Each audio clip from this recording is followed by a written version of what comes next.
Once upon a mundane morning, Barb's day got busy without warning. A realtor in need of an open house sign. No, 50 of them, and designed before 9. My head hurts. Any mighty tools to help with this plight? Aha! Barb made her move. She opened Canva and got in the groove. Bulk creating Canva sheets. Create 50 signs fit for suburban streets. Done in a click, all complete. Sweet! Now, imagine what your dreams can become when you put imagination to work at canva.com.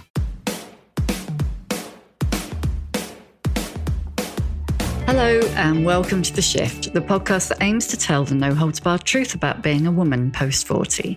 Created and hosted by me, writer and broadcaster Sam Baker. Today's episode is basically a massive treat for me. Hollie McNish is my favourite poet. I first encountered her over a decade ago when I was doing an event for my thriller, The Woman Who Ran, at a literary festival. Hollie was in the humongous venue next door. The signing queue went on for miles, and let's just say, wasn't for me. Hollie's poetry speaks to people, women mainly, let's be honest, and we are quite literally queuing up to see her. Hollie's poetry has millions of views on social media. She sells out 1,000-seater stadiums, and by the second poem, everyone is on their feet, weeping, howling, cheering, and above all, laughing, with the unassuming woman on stage who's talking about blood and blowjobs. Hollie has written 7 works of poetry, including Nobody Told Me, a poetic memoir about politics and parenthood that won the Ted Hughes Prize. The latest, Virgin, has all the McNish hallmarks: candour, rage, laugh-out-loud humour, and a determination to say out loud the things that others think but dare not say. That kids have so many questions that you could just answer.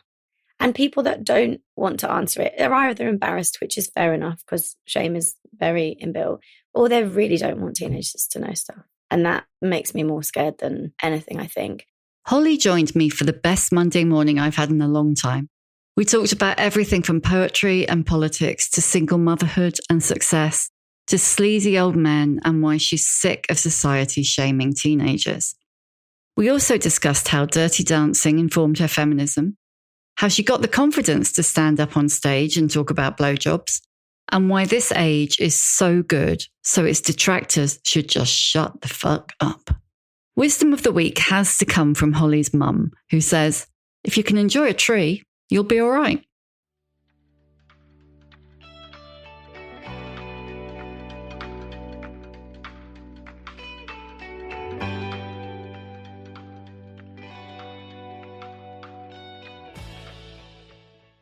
I loved that poem come crossword, and it's going to be the one that I haven't it's going to be, look, I've turned over so many pages, but it's going to be one I haven't turned a page over of. It's so nice seeing you hold the book because it's so nerve-wracking before a book comes out. Oh, look how manky it is already. Oh, that's perfect. It's all like, that's so nice. It's got like a bit of steam from the bath.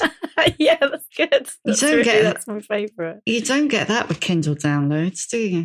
No, you don't. I've not ever had that. I really thought I would, but I just love a book. And I know people take it so they can go on holiday and stuff and take loads of books, but I only ever get one book read on holiday, if that. So it doesn't really affect me. Oh no, see, I always read loads, but then it's a long time since I've been on holiday with a kid. Oh yeah, I go with like 4 cousins and all their kids, so it's like you read a bit. Oh right, yeah, forget it. And you read a bit. Forget it. We're just mainly chatting the whole time. So how did it start? How did the basically writing down and then saying out loud what so many other people are thinking but don't dare say? Where did that come from? So I honestly don't know why I loved, especially with like writing poetry. I don't know exactly why, but when I was, say, about 8 or 9, that's when the first poems I've still got, and I've like put my age on all of them. So I know that the first ones that I was specifically writing, but then like saving in this folder that I had started. And I think at that time I was reading poetry, but like funny poetry, and I loved it. I really loved it. And I think most kids' book of poetry, like we don't put them in the poetry section, but things like the Gruffalo, like it is a long poem. Like it's all in rhyme. I feel like we just... Yeah, that's true. Every time it's a bit more popular, we'll put it in a different section. Like, Yeah. if we could just put like all the poetry in poetry section, I feel like we'd realise how much poetry people actually like. So I loved all those kids' books and I loved all the rhyme in them. And I started writing stuff for like my mum's birthdays and like silly little poems and poems when I was angry. Like my mum found this poem from when I was 9 and it just insults my whole family in rhyme. And I really knew loads of swear words by then. Like the language was quite abysmal.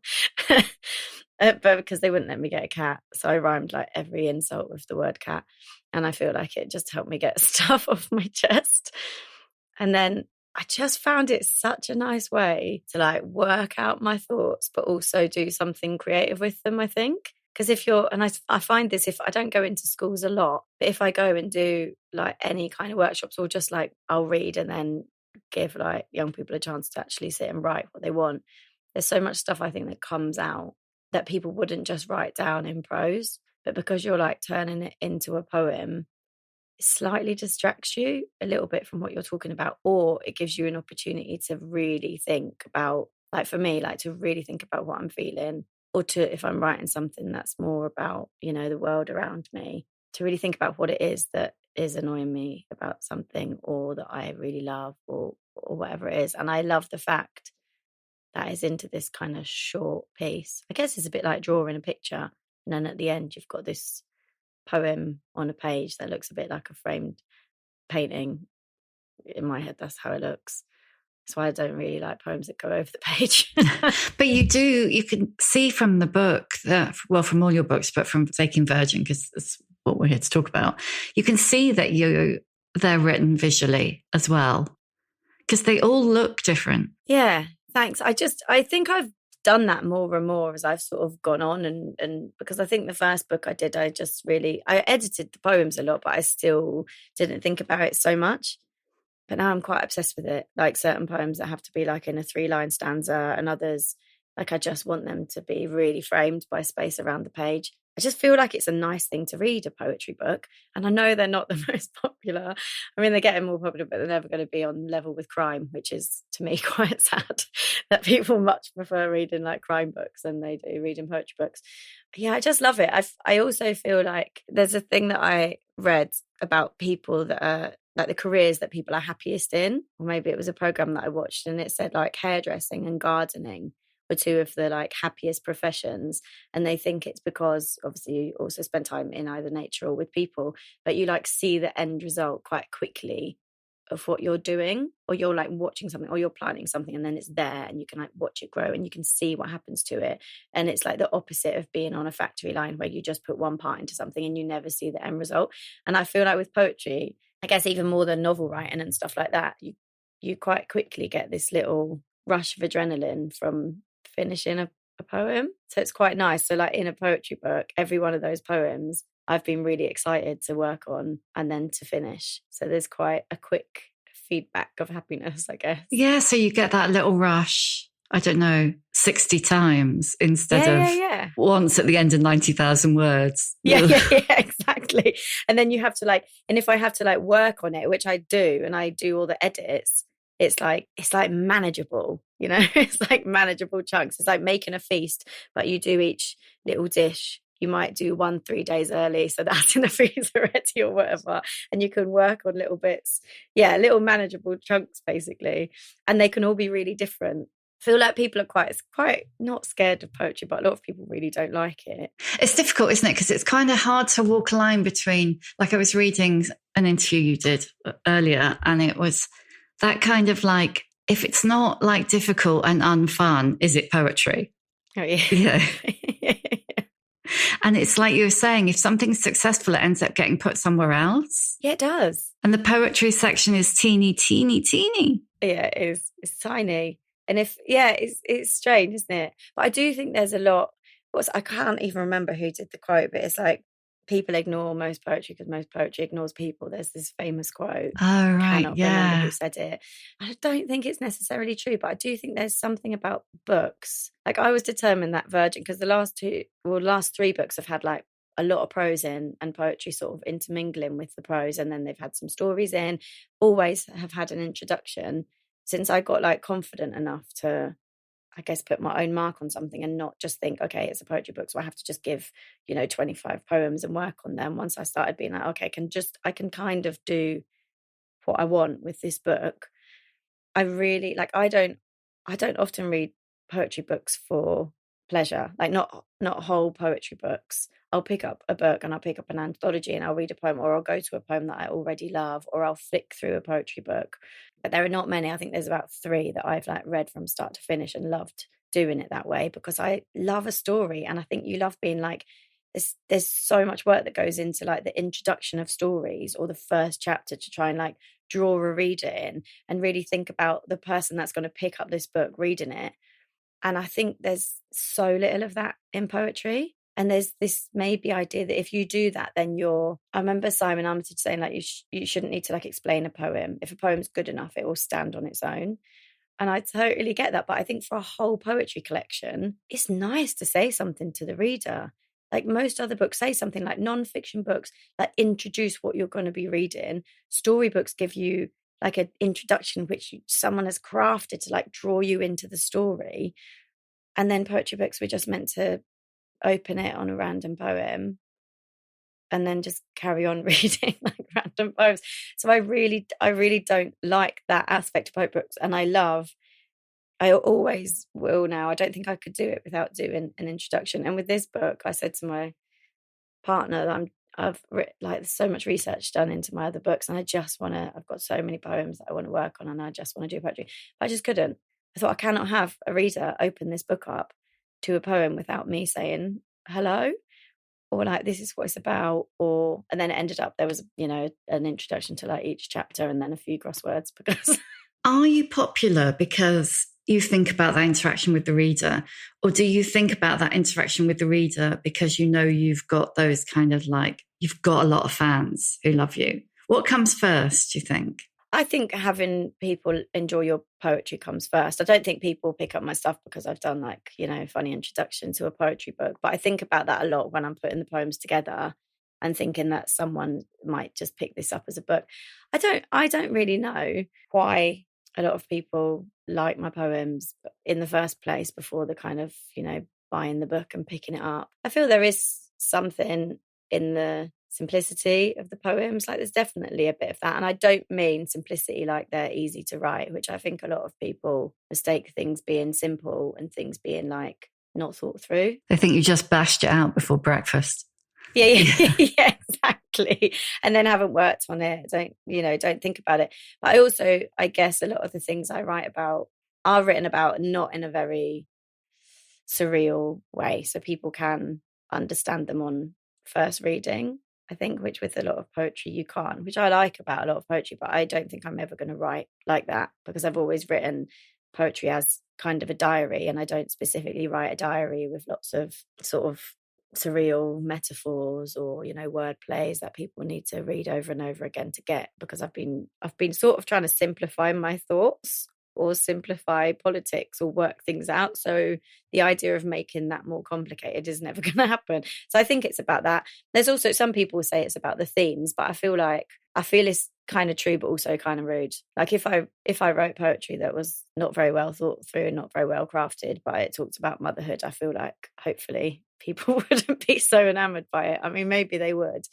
But there is that, obviously, that some of the books are specifically about parenting or motherhood. There's a lot of midwives. I think midwives keep me in a job. Yeah. Midwives and mum. I mean, I remember I was on a panel. I remember it really vividly. I was at Greenwich Literary Festival, and it was must have been 10 years ago, because it's when my last fiction was out, a thriller. So I was on a panel with 3 people in a small room, and you were in the main venue next door. And I wasn't really very familiar with you and your work then. And I remember coming out and going to do the signing, and there was this massive fucking queue, right round the military college, where the Greenwich Literary Festival was. And it was basically so many women in there. Probably they could have been, mainly they looked kind of 30 something, but loads of 20s, 30s, maybe 40s women. And they were just like, they loved you. The queue was huge. And I just remember sitting there, like signing my 3 books, which is every time I've seen you do a signing, it's been like that. And I remember talking to your partner the last time I saw you do a performance reading, a poetry reading. And your queue was huge. And the person you did the reading with had this little tiny queue. And he was like, get used to it. That's what it's like doing a reading with Hollie, because everybody loves her. I think it's because you talk about the stuff that's going on in particular, not just women's lives, but particularly women's lives, that they, like with the motherhood one, and I think again, you're going to get with Virgin, that kind of, there's so much, I mean, there's lovely stuff too, but there's so much shit and you don't know any of it and you feel like completely alone. And here's this woman going, yeah, and another thing, and saying it beautifully and in a way that you, like you're so bold about what you write, and then you stand up on stage and say it. Am I making any sense? I'm just like, yeah, and it's really, to be honest, it's really nice. And I always feel really awkward, to be honest, if I do a gig with someone else. Like you saying that makes me feel like I would feel a bit queasy. Oh no, because don't. Sometimes it's obviously lovely, but it is sometimes awful. And I try and push people to buy other poets that they don't know as well. You're bringing other people to their work. That's the way to look at it. Yeah, which I love, like really love it, because I think there's so much poetry that's so good. And there are so many people that I like tour with, but there's no like next stage for poets. Like I think comedians, as soon as a comedian, to be honest, starts doing venues that I guess I was doing about 4 years ago, they immediately get like a spot at like Live at the Apollo, or they get like on one of these talk shows, or they'll get like a special where someone will record, just their comedy set for an hour. Whereas with poetry, I've been pushing for so long for them just to record half an hour of a poetry set. Just no one will. They'll always do like an interview, put like half a poem dispersed with like you walking down a beach talking about poetry, like, but no one will just record a poetry set. So I always push for that.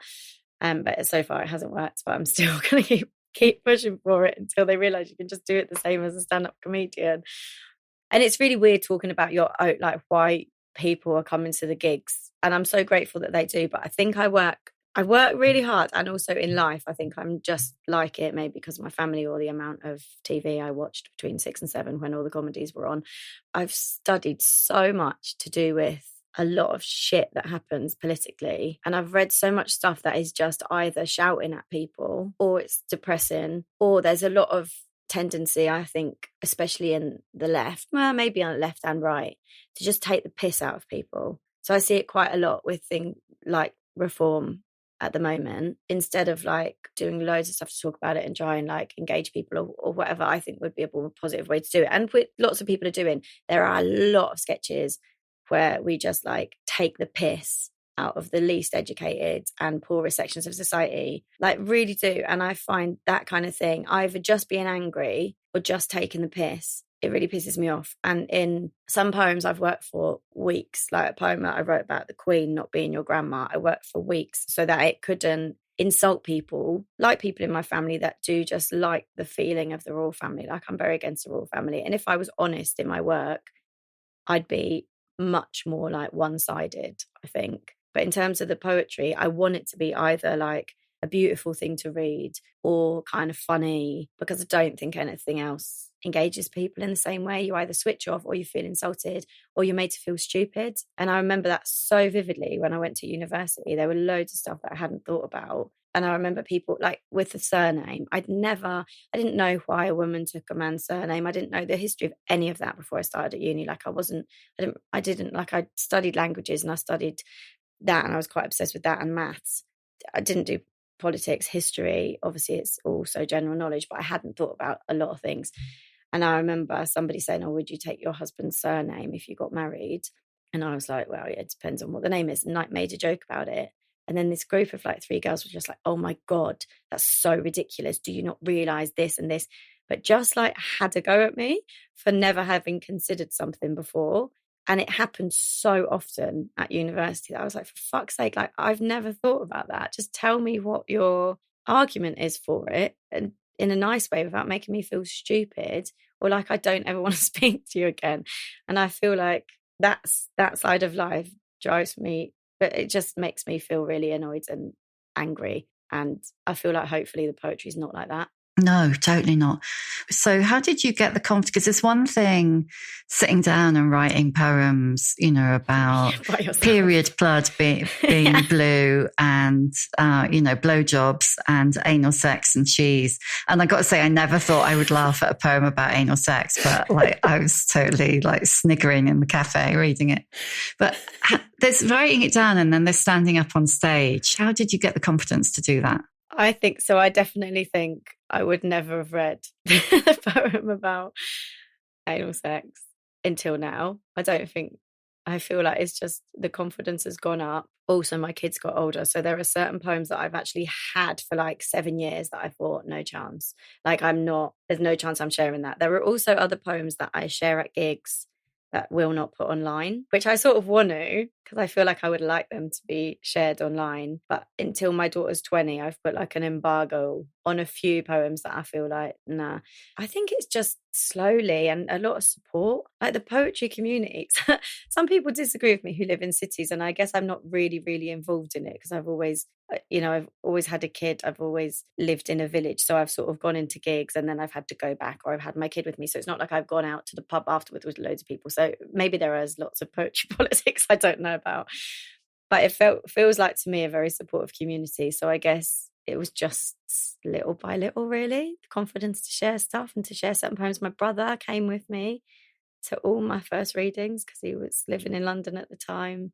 And I was sort of going into London to do it. But I did spend about a year going and listening once a month because I did a part-time master's in London. So it was then that I started going to the poetry cafe. Yeah, just people were really supportive of you. It's not really a community where you stand up and people are like, get off, that's just a shit poem.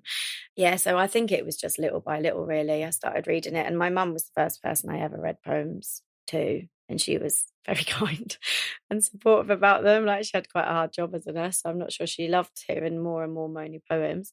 But yeah, I think just support and doing it little by little and being it. I had a thing that I would share poems, but then I just wanted to know if I could. So it took me about 2 years when I was maybe 23, I guess, to go to the Poetry Cafe in London. And I went and watched a few before then and then did it. Yeah, and then somebody asked me to do a gig and I was like, okay, so if somebody asks me to do it, I'll do it. But other than that, I don't want to force my poems on people. And I still really feel like that. I really hate, it sounds terrible, at certain gigs you do when people have funding to do community outreach. I'm in two minds about, because they're often more enamored by poetry than the general population. And there's this idea that people need poetry. So there's a few things I've done where they've been oh, in order to do this festival, you also, my worst one was it was a morning hour bus, a commuter's bus. And they had 4 poets. And in my head, I was but a few of the others were this is so good for people. They're going to love it. And I was where do you live? No, they're not going to love it on their morning commute to work. Some random people stand up and read. But I think I'm a bit more cynical with stuff like that and a bit less eager. And sometimes I think other people are right. And actually I need to be a bit more push myself. And other times I'm no, there is no chance people sitting on this bus want to hear my poems. And I don't want to read them to them.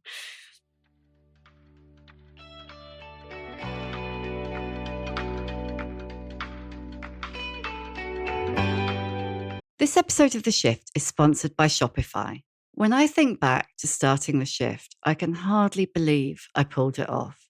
I mean, I knew nothing, and I had to figure it all out on my own. Scripts, scheduling, branding. When you're starting something new, it can seem like every time you tick something off your to-do list, 2 more things magically appear in their place. So finding a tool that simplifies the whole process can be a real game changer. For millions of businesses, that tool is Shopify.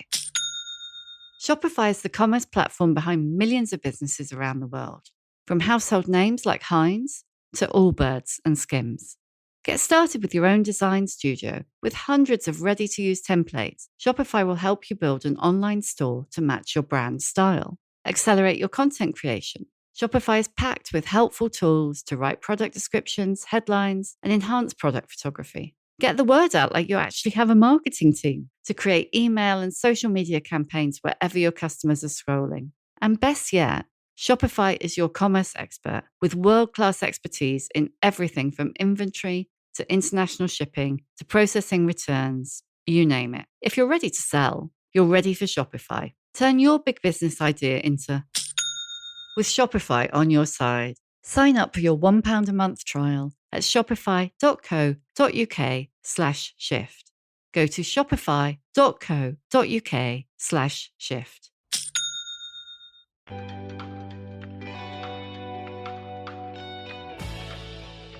Because you had your daughter kind of quite young in your 20s, well, quite young by today's standards, not quite young by our mum's standards.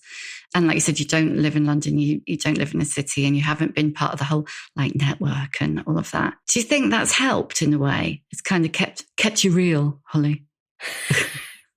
I think my family would keep me real, whatever happens, to be honest. Like, I just got into this is going to sound really bad, but Royal Society of Authors. And I sent a joke message to my family, because you get like RSL, something after your name. And I'm so chuffed about it, like really chuffed about it. I was really excited. But I sent a WhatsApp, from now on, I'd really like you to refer to me in your messages, text messages. I was like, Hollie RSL or something. And my mum sent me back, like, does that mean a real fucking, I can't remember. She made like a little abbreviation. So it's never, I don't feel like there would be a problem with that, really. But maybe it's made me like it more. Like, quite often I think I've missed out on a lot of things, and I've missed out on a lot of like possible friendships with people in the arts, or miss out when people just, say, oh, do you want to just meet up for a coffee and talk about something? And I never did. I always either just did it on, on Zoom, online, or I just didn't do it. Or like, I used to get really angry with like the last minuteness of radio stuff. So they'd be like, oh, we've got this gap. Do you think you could come into the studio in London? Always assume you live in London. Like, everyone just assumes you live in London. It's like, wow, that annoys me a lot. And they'd be like, oh, it's in like an hour. And I'd, be absolutely fuming. Like, of course I can come. I've got like a 2-year-old and all that sort of thing. But I think part of me also likes that my day-to-day life isn't talking about poetry with people. I don't think it ever has been, and I don't really think it ever would be. And I'm a bit funny about like making friends with people that know me only through that, or are like big fans, rather than like doing their own thing in that world, because I feel like it's just a weird balance. Or people that have to, like, I love my publishers, I love them all, and they're so nice. But I know a lot of people that are really close to their publishers or their agents and all that sort of thing. But I feel like the idea of, even if I would like to be, which I would, to be honest, with most of them, like pretty good friends, like they have to be nice to me. Like, they're kind of like paid to be nice to me. And the idea of like, I just think, for me, I can't. I was like, oh, but even if you want it, even if you were annoyed, you like wouldn't tell me, because you kind of have to, you have to be nice. So that's how celebrities become assholes, isn't it? Everyone's just being nice to them all the time, and they actually start believing it. Do you want to read something from Virgin? Oh yeah, all right. I did. To be honest, I didn't think about it, so I have not prepared anything. So if you've got something that you like, well, there's one I love which is really long, so I won't ask you to read that. But I have just got to say, and now I'm not going to be able to find it.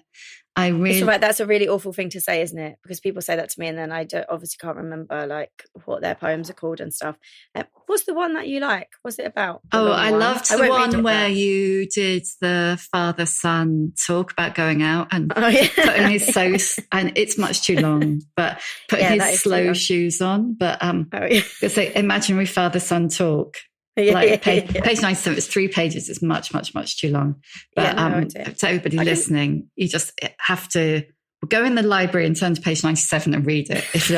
But better still, buy it.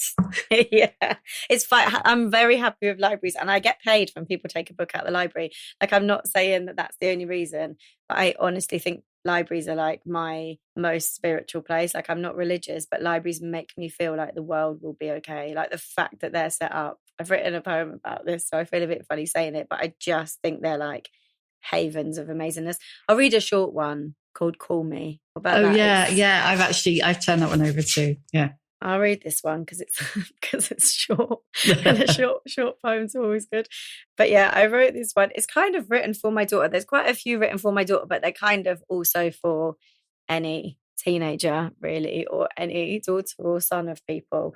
And I don't think my daughter's heard this because I don't, force her to listen to my poem. You imagine like sitting there going, you will eat your tea and you will listen to my performance while you do it. It'd be so bad.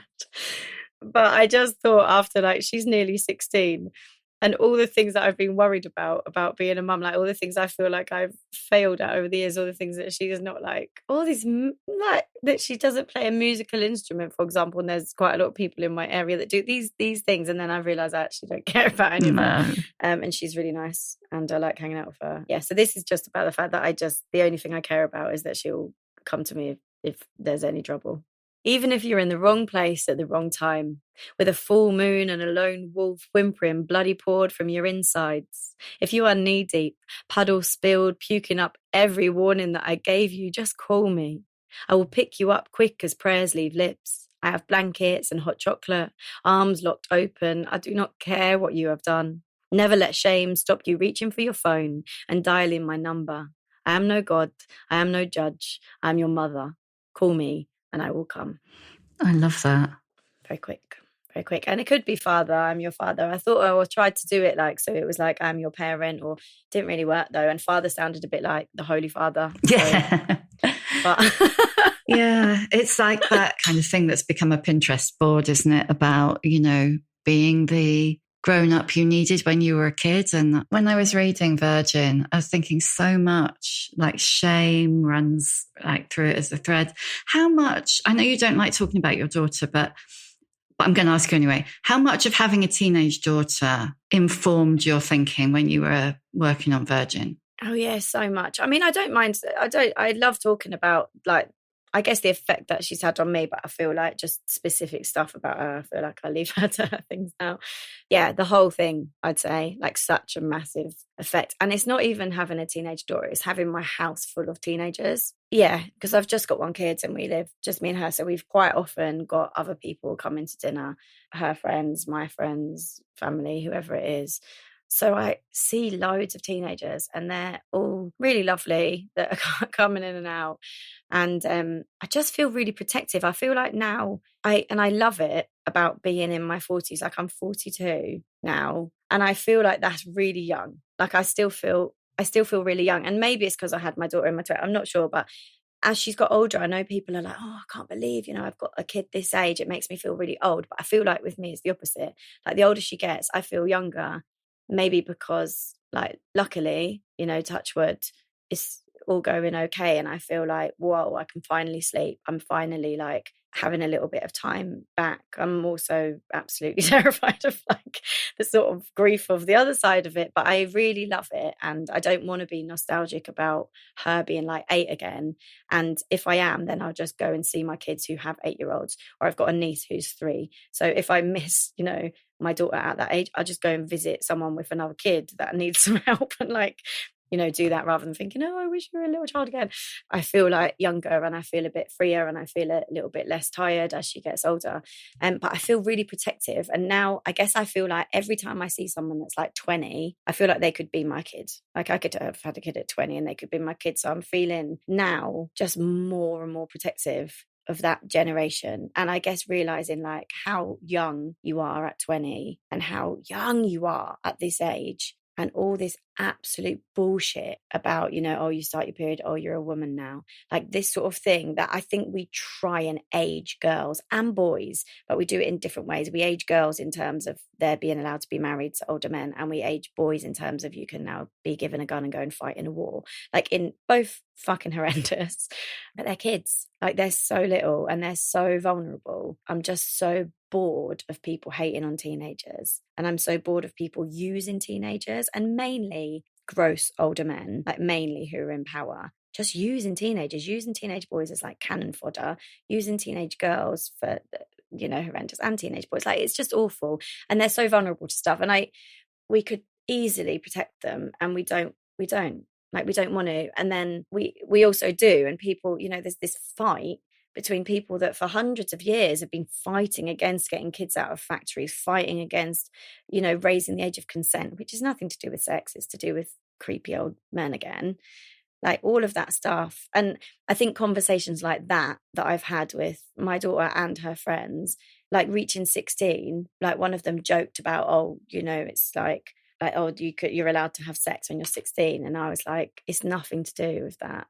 Like, it's having an age of consent is nothing to do with, we think at this age you should be having sexual intercourse. It's entirely to protect you from older creepy men. Like all these sort of things that I also thought, and I guess seeing them all is just reminding me of so much stuff about being a teenager. So some of the times when I'm writing about myself, it's kind of with a little bit of them in it, but from my point of view. And it's just reminding me of stuff and also making me kind of annoyed at how easy it is to just tell them things and to tell kids things that will protect them, and how many people in power are still fighting against us doing that.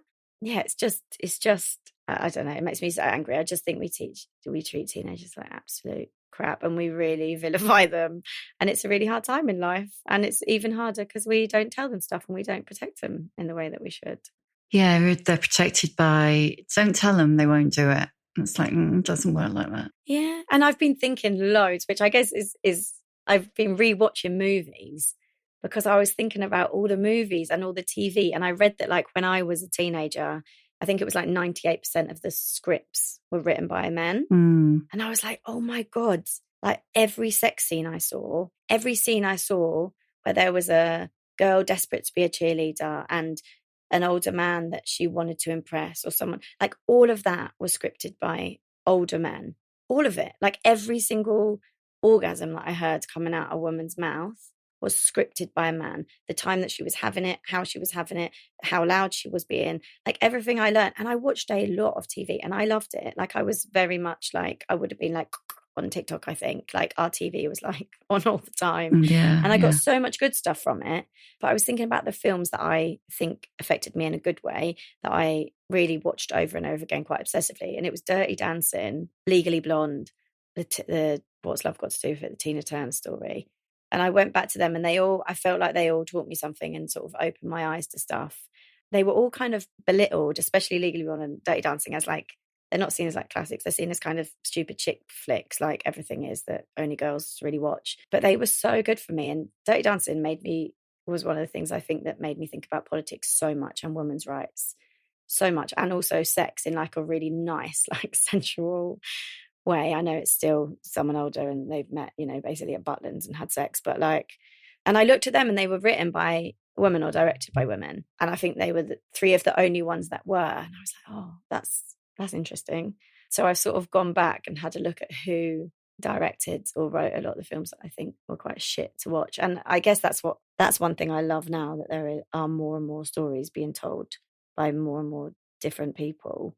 And I think it's amazingly important. But yeah, anyway, that's a long answer. But yeah, the whole thing is shaped. I just really want to do what I can to like protect people, I think. And when you're talking to her mates, do they listen to you? Yeah, I think it's the same with the poetry. Like I'm not like, oh, let me tell you something.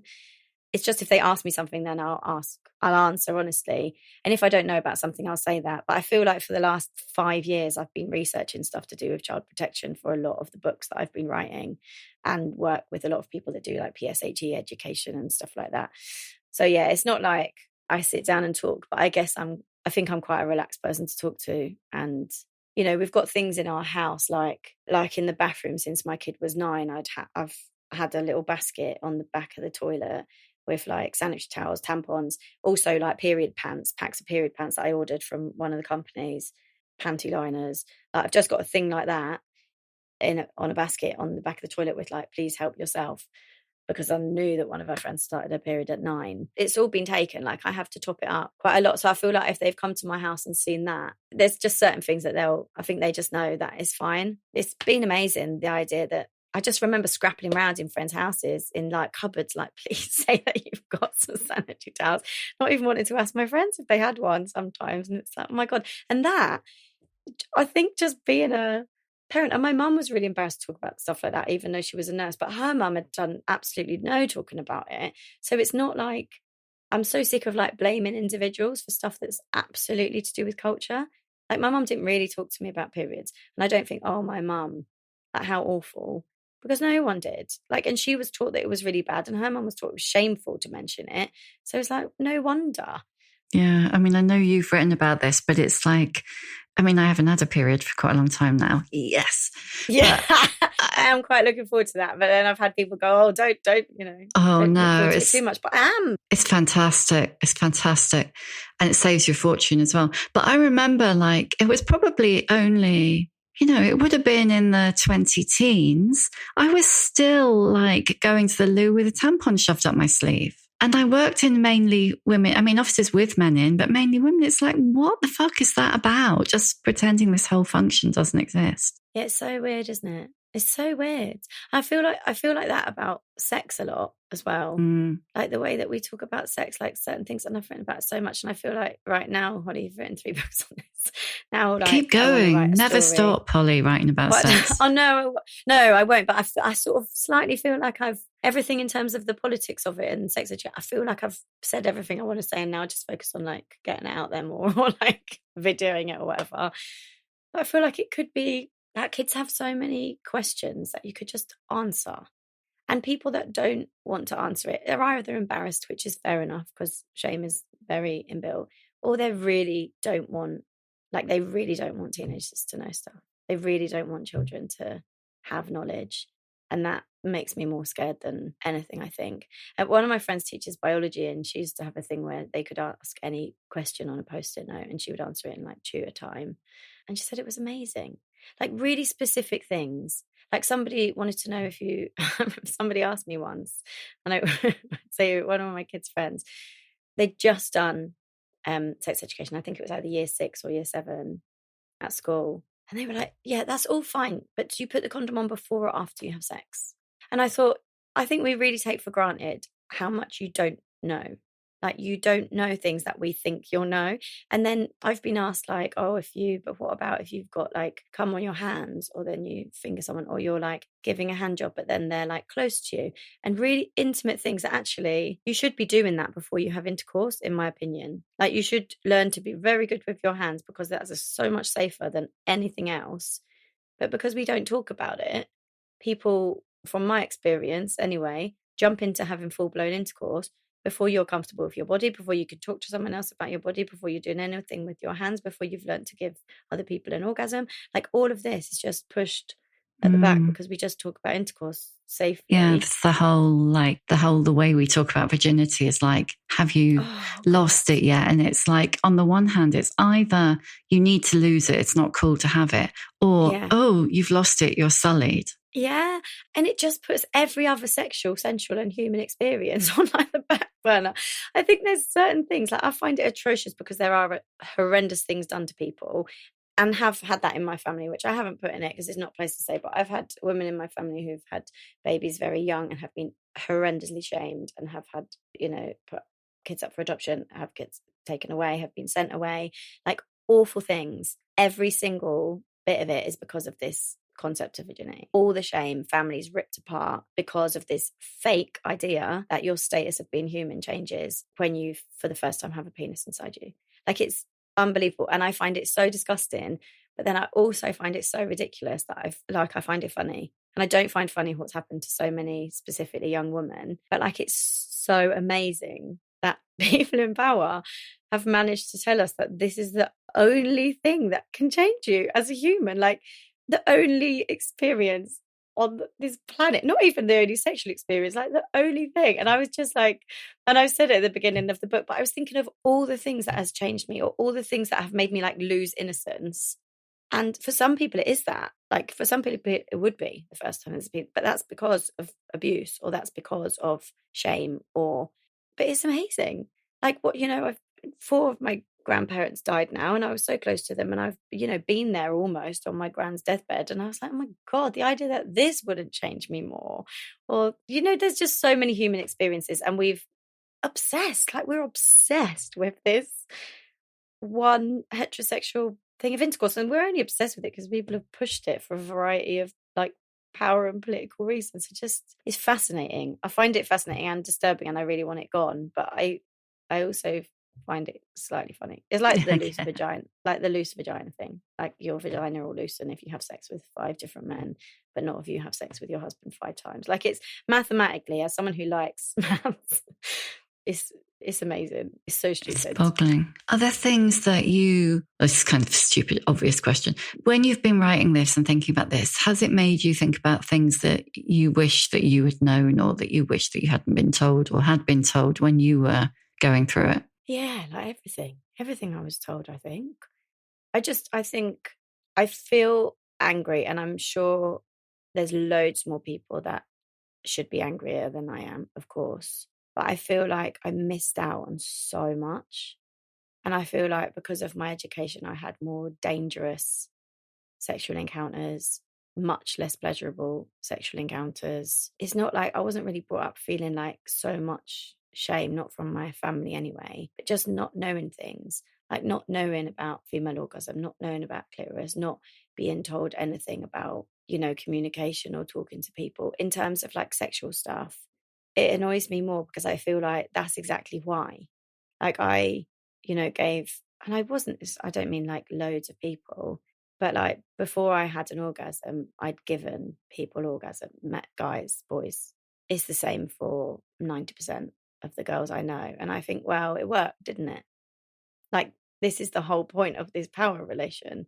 Like, everything about it worked, to feel shameful, to be more vulnerable. And it's the same with boys. Like, boys aren't taught anything different. And I think sometimes that's what I get into arguments with friends about, but friends that have dated more, whereas I haven't really dated. I've been into like long-term relationships, really.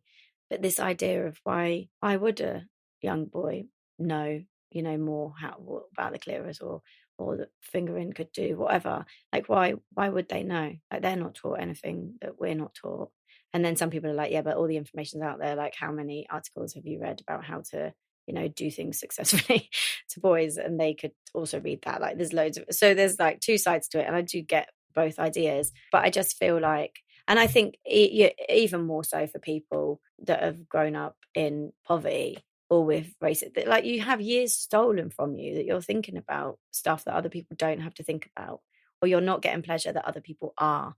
So I feel like everyone on the planet has had things robbed from them for obviously different reasons of inequality. But in terms of specifically this idea of virginity and stuff, like, I've had that. And I think the thing that I found most disgusting, and it made me question a lot of things, and I've written about it, is when I had my daughter, and thinking that like my family would be like literally illegal in some countries now and in loads of places in the past, like really recently, and how beautiful it is, like the relationship I've got with my daughter, how much I love being a mum, and how many people in exactly my situation, because they were unmarried or because you've got a different skin color to your child, like that baby is seen as like wrong, or that baby is seen as disgusting, or that baby is seen as like a bastard, which is another word that makes me question. It makes me question like stuff that I've never thought of as like that bad, like people baptizing their kids or christenings or whatever, which I've always just been like, oh, I guess it's quite a nice thing. But as soon as I realized like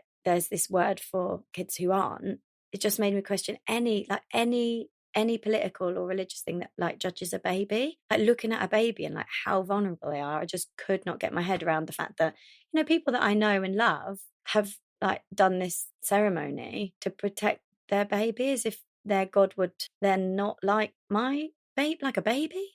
And they're so powerful, these ideas, like this idea of a bastard or this idea of a virgin. Like, we really think of them as like a solid thing, but they're just a concept. But they're so powerful, like race, I guess. Like, it's so clever that people in power have pushed these ideas onto the population.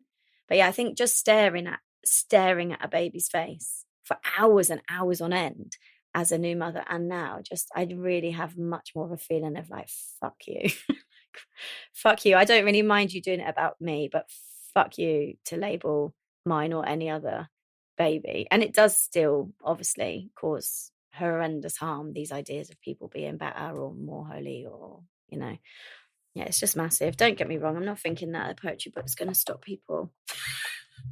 Just break down all the barriers of this. But I think I was thinking about why I like do it with this book specifically, because somebody sort of joked to me, oh, do you really think it's going to stop a guy trying to prey on a vulnerable teenage girl? It's like, no, of course, that guy is not going to read it, but it's the teenage girl that might read it that will then feel a bit more confident to run or tell someone or tell him to fuck off or, report something. Or do you know what I mean? I'm fully aware that like Donald Trump isn't going to read this book and change his mind about, humanity. But it's just that things that I guess I would have wanted to read or did, to be honest.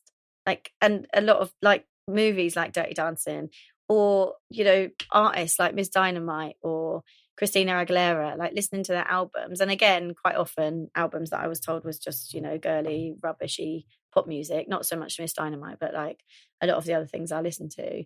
But they're the ones I think a lot of the time that give you the confidence. I think it's amazing lyrics of, certain songs that I've heard and been like, oh God, that had such an effect on me. Well, it does make a difference because ultimately all of these things are able to persist because we are brought up believing that they're right and we're wrong. And so you only need to be told a few times that, no, that isn't normal. No, that isn't your fault. No, I think that's why I'm always in two minds about all of the negativity towards social media. Because I feel like, and obviously I say this, but it's all controlled by, this same fucking pyramid. But just, I remember I did my master's on like in development economics, and one of the things that we looked at that boggles my mind, Holly, that you did that. I loved it so much. It was so depressing, but I did love it. And I really wanted to go into it. It was really good. Like did about forced migration basically, and all these different things. One of the things was social movements, and YouTube was just starting to come out. And I did one of my final dissertations on these like democratic social media, which they're obviously not entirely democratic, and things are getting, blanked out on social media all the time. But just the idea that you didn't need these commissioners at the top saying yes to things. And I do still think that is incredible. And where things are banned, like if you're in a school somewhere where they will not teach PSHE or will not teach sex education, but then there are people online that can tell you stuff. Or even the fact, when I was younger, I was reading these fucking magazines that always acted like every singer that I loved hated the other female singer that I love. But now you get that. But then these singers have the social media page saying, I didn't say that, like, we're fine. So you have all this like extra interaction and much more diversity on social media than in any, I don't know, people constantly, if I ever say anything that is, they're always like, yeah, but we, had our childhood, reading Eden Blyton, playing in the woods. It's like, cool. I don't want my daughter reading Eden Blyton books. I think they're pretty racist. Like, I don't think we should hold that up as the pinnacle of like what's a beautiful childhood.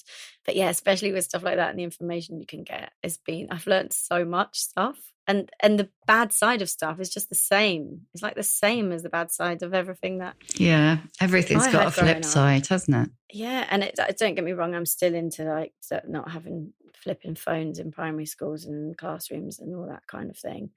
But I think it's quite good to maybe engage more with stuff like that so you actually know, rather than just blanket saying that it will absolutely ruin your child.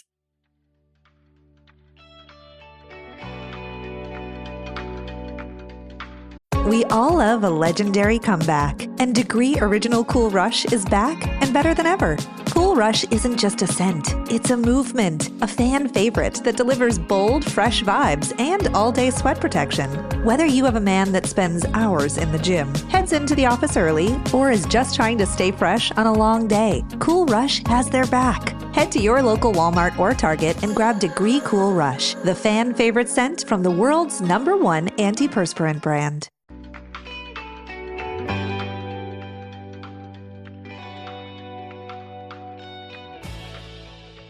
I also wanted to talk to you about getting older and about, like you say, you were talking earlier about being 42.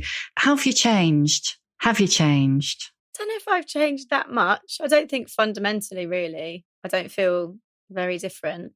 But I think I've changed in, I guess, like being more protective, like what I was saying, about just feeling like kind of being... Well, hopefully I'll live till 80. I'd love to live longer, but that would be like pretty amazing already to live to 80. But being like in the middle now of the population and thinking, all right, so actually you've been like protected and educated by a lot of people. I think it's partly you're like a protector now, a little bit. I feel a little bit like that. And I really like it. I really like that. I feel like it's a massive responsibility, really. And I also feel like there are certain dresses I can wear now that I couldn't wear before. That's quite exciting. Like what? Certain things I've been waiting for. I just remember looking at people like and thinking, oh, that's so elegant. Like stuff that's elegant. Certain things that I thought, nah, you can't really wear that until you're like a woman, like a proper woman. And I'm like, yeah, that's good. I'm a proper woman Are now. you a proper woman now? Sort of like, I say that. My mum would say no, and my gran would probably be like, you have no idea what you're talking about. But in terms of like the start of being a woman, I feel like I'm starting. I feel like there was a lot of sorting out. And I guess a lot of the reasons why I write is so other people don't have to have all that time sorting out and doing everything not the way they want, or, you know, all that kind of crap. So I feel like that's pretty nice. How do you feel about the messages that, because it's like we've been talked about all the like shit messages that are thrown at young people and young women. You said something like, there's something that I wrote down that girls don't know enough and women know too much. And like, that really, really resonated. Yeah, from a really serious sex offender that said he goes for girls because girls don't know too much and women know too much. Oh, it's just... I think I'm finally, and I feel like it's taken a long time, and I have a very loving family, but I have been brought up with not the most equal of households, I wouldn't say, and definitely not men that are like rooting for women. So there's a poem about it, about somebody like a couple of guys in my family said similar things, but when I was 15, somebody just saying, like one of the older men in my family just saying, I don't see the point of women over 30. And I remember it so vividly. And I had another older man in my family that I was like watching telly with, and there were women on a show. It was something like Come Dine With Me or something, that sort of telly I love because it doesn't have any violence or sexual assault in it. I really love telly. It doesn't have that in it. There were two women on it who were like in their 50s, and I went in and he was like, oh, I'm just watching this. I mean, I don't normally watch women like this, but she looks all right with a bit of makeup. And I was at that time about 27 and just had my daughter. And I remember thinking like, fuck you, but also absolutely taking that in and really thinking like really stupid stuff that I didn't want to do. I never want to use a handbag. I remember being like, when I was 20, I'm never going to have a handbag. I'm always going to have like a rucksack or like a big bag, because that's like what older women have. I'm never going to I'm never going to do Pilates. I'm never going to wear a wrap dress. Very against wrap dresses, because then I'll look like a mum. And I'm like all this stuff. And I think it's, to be honest, only now that I'm like, fuck off. Like, fuck off. There's such a negative thing about anything that is reminiscent of being an older woman or a mum. And everything, I was thinking, oh my God, everything that uses mum as an adjective is negative. Like everything. You dance like a mum. And it's the same with dads like that, with dad board or dad jokes. But it's really ingrained, like everything bad. And I was thinking, I remember thinking, and I think is the thing that changed my mindset the most, because I was listening to Andrew Tate talking about only going out with girls who were like 19. I remember thinking, oh, it's them. Like all these ideas of women becoming invisible, like, oh, older women become invisible. I've heard this so many times, and I've actually not heard it really from the older women, only like a couple, but everyone else, it hasn't happened. But I've had this thing like, oh, you become invisible. People my age are like, oh, you become invisible when you're in your 50s, or you become invisible when you're in 40s. And then I realized that it's only to them. It's only to these men who are set in this culture. My mum was saying that. She's like, no, you don't. You don't become invisible to your friends. You don't become invisible to your family. You don't become invisible to be honest, other people that might find you attractive. You only become invisible to men who only fancy women under 30, or God forbid, under 20. That's who you become invisible to. But they're the ones that are so fucking loud. Like no one that I'm surrounded by. Like my mum said her 50s were the best decade that she had. And my gran said her 70s were the best. She started traveling. My granddad said his 80s were the best. But it's like online and from these shit sources that I hear. So there's so much stuff that has really been ingrained in me. It's kind of really interesting you say that. I think about that all the time. I think that what happens is you become invisible, like you say, to a certain sort of man. And you also become invisible to young people who've swallowed it up.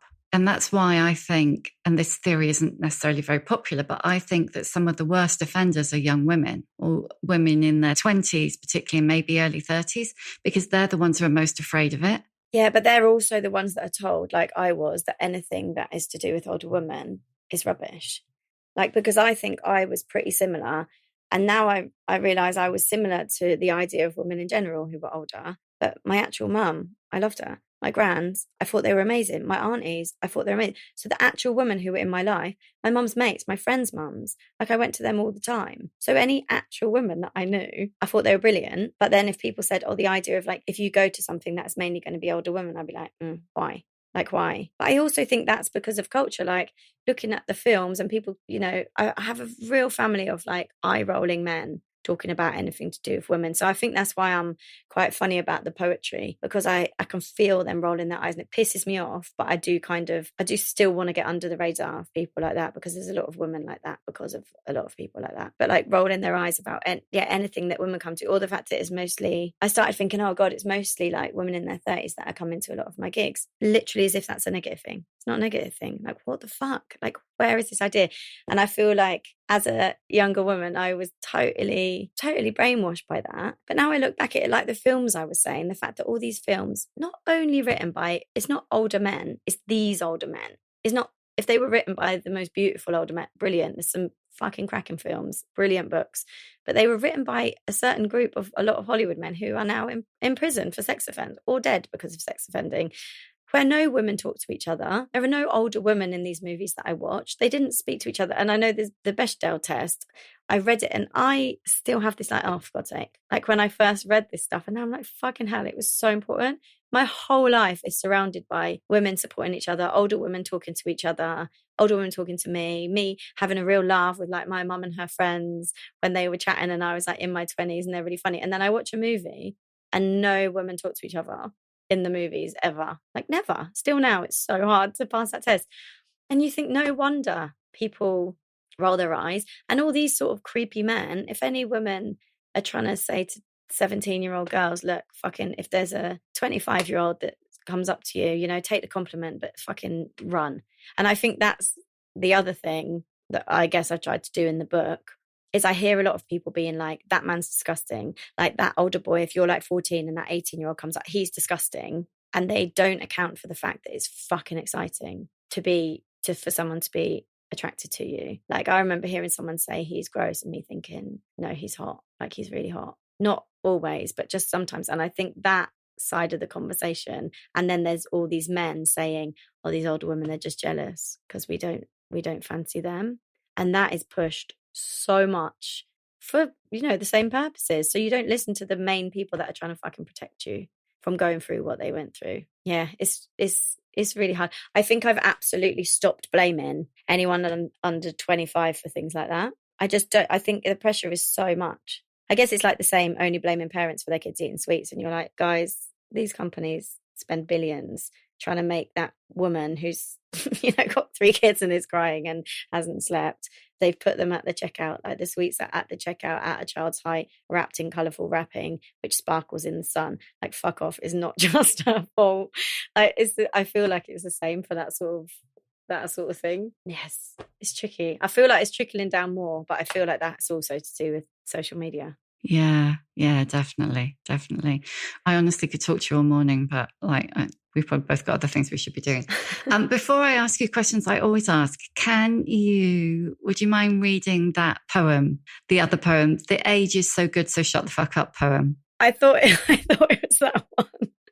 I was like, I wonder which one this is. Yeah, all right, let me find it. Got it here. It's the first time I've read it. I'll read it slowly. So I wrote this when I turned 40, and yeah, like all the stuff that people tell you, oh, it's such a load of crap, man. Yeah, so this is called This Age is So Good, So Shut the Fuck Up. This age is so good, so shut the fuck up. I can cook potatoes in 6 different ways now, using nothing but fire and oil and salt. My fingers know my body as well as any conqueror's map.